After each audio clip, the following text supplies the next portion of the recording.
Cookbook by Rini.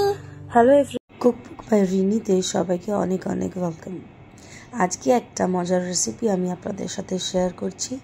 এইটা পনির envelope বা পনির লিফাফা বলা যেতে পারে। প্রথমেই একটা কড়াইতে আমি কিছুটা পরিমাণের রিফাইন্ড অয়েল দিচ্ছি।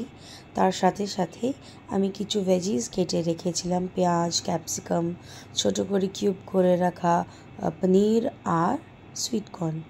এক এক করে এবার আমি আগে রসুন ফোড়ন দিয়ে রসুনটা ভালো করে যখন ভাজা হয়ে যাবে, সব সবজিগুলো একসাথে আমি দিয়ে মিডিয়াম ফ্লেম করে আমি ভেজে নেব। এরপরে যখন হালকা হালকা ভাজা ভাজা হয়ে যাবে, ওপর থেকে পরিমাণ মতন লবণ দেব আর সস দেব। আমি এখানে টমেটো সস দিচ্ছি। নর্মাল টমেটো সসটা দেওয়ার পরে ওপর থেকে সয়া সস অ্যাড করে এবার কিছুক্ষণ ভালো করে এটাকে মিক্স করছি। আমি এটার মধ্যে অল্প করে একটু চিজ দিয়েছি, একটা চিজ কিউব গ্রেট করে ওপর থেকে দিয়ে মিক্স করে সাইডে রেখে দিচ্ছি। এবারে যেগুলো রেডিমেড সিঙ্গারা বা প্যাটিস বানানোর যে শিটসগুলো পাওয়া যায় ওইটা নিয়েছি, আর একটা ঘোল বানিয়ে নিয়েছি ময়দা আর জল দিয়ে।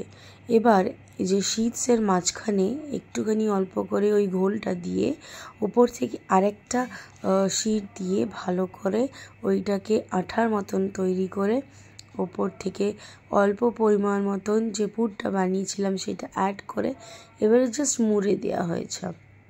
এবার এই মোড়াটা আপনাদের উপরে ডিপেন্ড করছে। আপনারা যদি সিম্পল আমার মতন রাখতে চান ওরকমও করতে পারেন, বা যদি ওপর থেকে যদি কোনো শেপস দিতে চান সেটাও করতে পারেন। এবার সেরকম করে এক একটা করে সব কটা আমরা বানিয়ে নেব। পরে লিফাফাগুলো যখন তৈরি হয়ে যাবে, এইটার পরে আমাদের টুইস্ট। আপনারা চাইলে এইটাকে শ্যালো ফ্রাই বা ডিপ ফ্রাইও করতে পারেন। আমি এখানে এয়ার ফ্রায়ারে করেছি। এয়ার ফ্রায়ারে জাস্ট একটুখানি ওপর থেকে জিনিসগুলোকে রেখে আমি অয়েল ব্রাশ করে নেব, আর দ্যাটস ইট, আর কিছু করার নেই। এবার এগুলো 10 থেকে 12 মিনিট দু সাইডেই আমরা ভালো করে বেক করে নেব, আর তাহলেই আমাদের পনিরের লিফাফা ইয়া পনিরের এনভেলপ একেবারে রেডি।